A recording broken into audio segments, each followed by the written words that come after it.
Beerus is a fan favorite character in Dragon Ball Super. People love him because of his overwhelming strength and his funny personality. I know he's one of my favorites. However, there really isn't too much information as to why he's a god of destruction or much information about his past as to why he was selected, anything about his upbringing, or exactly what is his real purpose as a god of destruction besides just blowing up planets so that others can be created. There has to be something more than that really involved with this great deity character, Beerus the Destroyer. So in Dragon Ball Super episode 80, we actually got some very, very critical information regarding the strength and the mortal levels of the different 12 universes.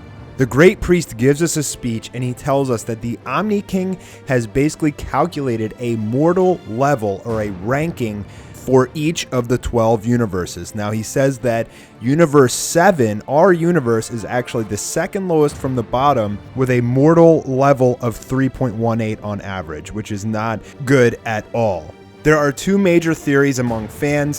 What is this average mortal level exactly? Does it mean power? The first thought is that the power of your universe in terms of all the fighters in your universe is what your average mortal level is. The second theory is that it actually has to do with like the civilizations, how well the universe is doing. Like maybe if there's not a lot of war, if it's a thriving universe, then it probably has a much higher average mortal level. My theory on this is that it's actually something like a combination of those two major theories.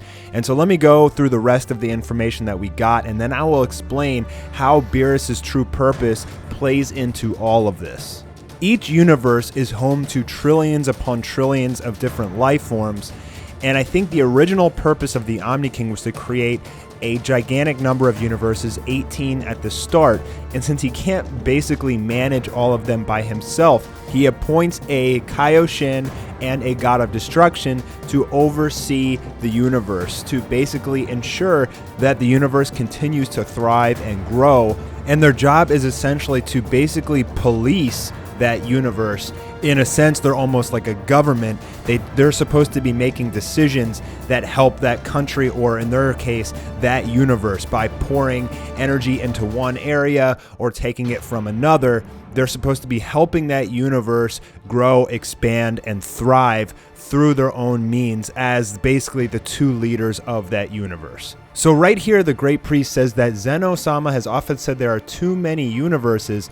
Now remember, he wiped out 6 before, so maybe their average mortal level was like below a 1.0, so he wiped them out. But then he says that universes 1, 12, 5, and 8 are exempt from entering because their mortal level is over a 7, so they won't be erased. So basically, these are the most thriving universes that we have in the entire multiverse. Now, the reason I said I think my theory is kind of based on both theories is that if you would have more life forms, you would have a much higher percentage chance of actually having stronger life forms in there. Take a look at the Saiyans, for example. If Beerus had been doing his job and he stopped Frieza, if he was the policeman of that universe, and he stopped Frieza from destroying Planet Vegeta and all of the Saiyans, their average mortal level may be much higher because the entire Saiyan race could be thriving. There could be tons of Super Saiyans everywhere, and that would essentially give the universe a much higher mortal level. You have a more thriving society or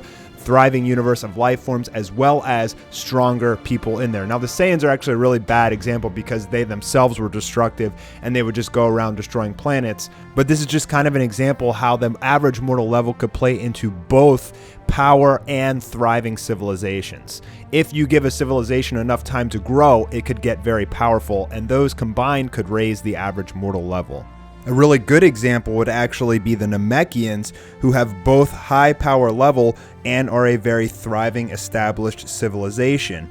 So we see that Beerus is actually very upset with Kaioshin because he says you're taking a back seat, saying it's pointless to help mortals develop their planets and they should basically be doing it on their own. And as a god of creation, he should be taking more initiative to actually help all of these planets develop and grow. That would help the average mortal level. At the same time, Kaioshin is very upset with Beerus because Beerus is sleeping all the time and he's not stopping people like Frieza, who are running around destroying planets and civilizations, which is in turn lowering the average mortal level. Just because Beerus is a god of destruction doesn't necessarily make him a bad guy. I think what this means for us is that the god of destruction's responsibility is basically supposed to be to preserve the universe, to wipe out threats like Frieza, and to destroy basically maybe even low mortal level planets so that new fresh ones can be created to essentially try and make the universe thrive even more. We know he's not a bad guy. He has a great personality. He's actually a good guy for the most part, and he does probably abuse his destruction powers a little bit. But for the most part, to me, what this new information means is that the god of destruction's responsibility is to actually govern the universe, respond to threats, and make space so that new thriving planets can be created by Kaioshin. So, long story short, if he's doing his job and Kaioshin is doing his job to help all these civilizations grow, then they're going to have a much higher average mortal level in the universe, with much more civilizations, much more thriving people and life forms, which in turn gives you an overall greater power level on average, which gives you the higher average mortal level. I know that was a huge mouthful, but this is just my opinion on it, guys. Maybe we'll get some more information on this later, but I have a feeling just Dragon Ball Super wise, we're probably not going to get any more of an explanation than that. That's my theory. If you guys have any other theories, please leave them below. I'd love to hear your thoughts on this.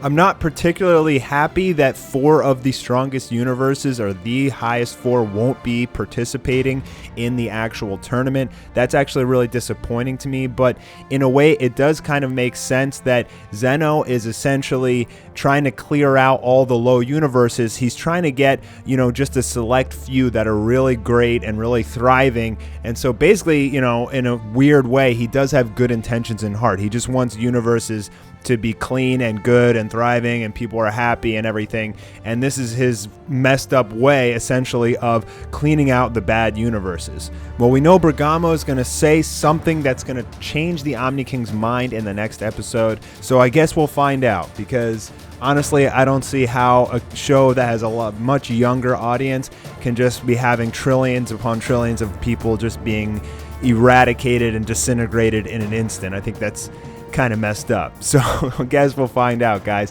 Thanks for coming by Mastar Media today, and I'll check you guys tomorrow for another video. Peace. This video is brought to you by DragonBallStuff.com.